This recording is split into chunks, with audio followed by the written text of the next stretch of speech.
Oh, yes. Here's my breakdown of Manchester United versus Liverpool for Sunday, January the 15th in the Premier League tournament. Listen, I watched this game on delay for obvious reasons. I had to do a lot of different things that day. A lot of other things were going on. Now, going back to watch this game, after basically watching everything else, I missed out on a lot of the reactions and stuff that was going on in the game. So after watching the game, I had a clear, nobody's point of view in my way and influencing me to go in one direction over another. This game was easy to call out. You had a great first half where Manchester United shows you why they're as good as they are advertised. Since they made some adjustments and picked up some players, they have been on a tear. Now, of course, Michael Carrick has been getting a lot of credit and a lot of press due to the way he's been playing. But you got to look at it. You got Lallana's been getting a lot of goals this year, a lot of assists. He's got about 10 goals this year, so he's going to get a lot of press. But here's where the problem lies. Liverpool was limiting a lot of stuff United likes to do.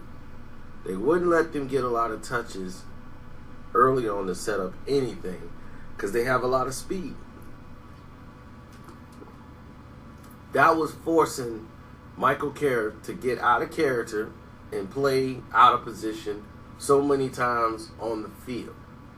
Now, this is where I have a problem with him and Herrera, and we subbing Herrera sometimes for Carrick. You know, we lose a lot.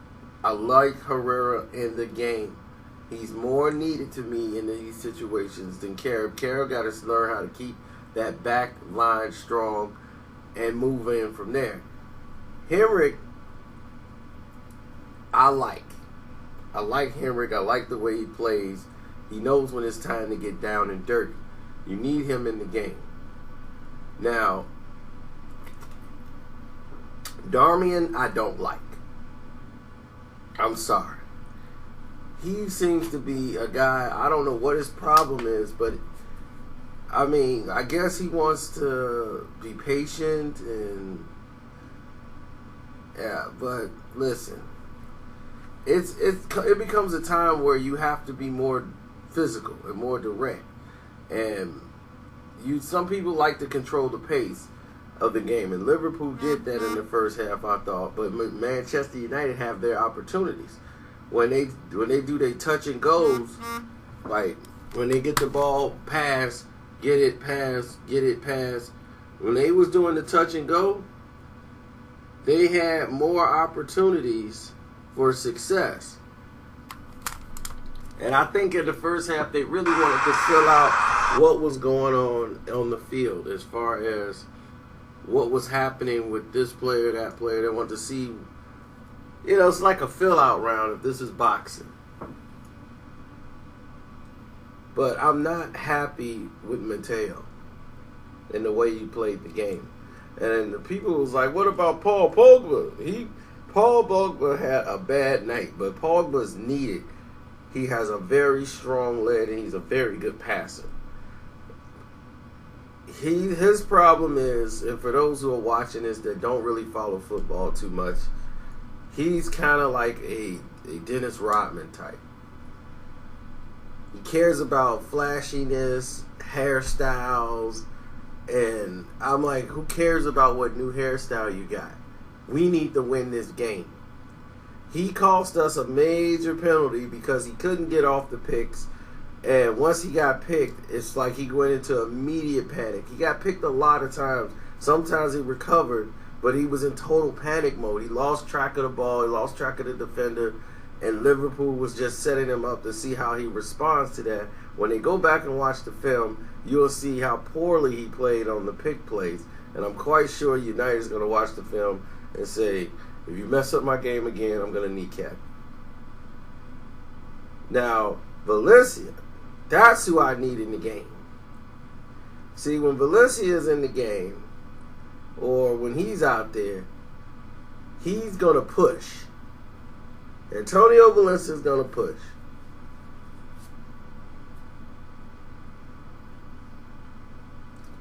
And when Valencia is pushing, this is what's going to cause the game to go into what they call Plan B.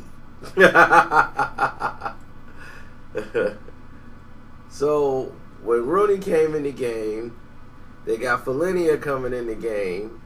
You move Henrik over to left. It confused Liverpool for some reason. Like, what is this? This is called, now you're gonna have to prove it. It made for the ugliest second half you ever want to see in football. There was a lot of turnovers, a lot of passes missing, and on both sides of the ball. But that's United's game, and that's what you have to do to Liverpool. You have to smack them in the mouth. And that's exactly what happened. They fell apart. You got, what's his name? Oh, gosh. Narege, when he came up and came up to the three-man position, when he had to step up, basically, he's their guy to control their pace and their movement. Once he gave up his position, because of the pressure they were putting on, they were done. They were done. But the physicalness of this game, and once they changed that pace, that's how they got to go. It is hard to score on Manchester United. That back four have been playing incredible in the last 15 games. And I've been telling people they are getting better. They're getting back to the old Manchester United. The attitude, the arrogance.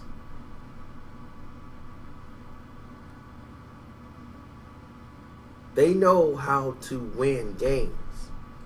It's going to be very hard to beat them. They have to make a lot of mistakes in order to lose a game. But this is a game they should have won at least 2-0. There's no way Liverpool should have got that penalty kick. And Liverpool is not like they're a really bad team. They're really good. But most of their offense and their execution depends on speed. They're very technical, getting the ball in the spots by using their speed to break down your attack defense. But the substitutions and rotating, basically, not just substitution, the rotating from Manchester United was great. You know, guys filled in for other guys' position when guys played out of position. And Manchester United having the balls to sit Carrick, to me, spoke volumes. Because he wasn't having it today. Sometimes you got a hot player and you just like, well, he's hot. Something's going to happen for him. Sometimes you got to sit him. They're just not having a good game. Michael Carrick did not have a good game today. So instead of blaming Paul Pogba, you got to look at the whole thing and fold. Pogba did give up a very costly penalty, but Carrick did not have a great day either. And we tied. That shows you these are games that when the guys play this poorly, United used to lose these games. We still tied. And overall had the better game, even with the mistakes. So we're getting better. And we're going to be dominant again. It's coming. Remember, I told you.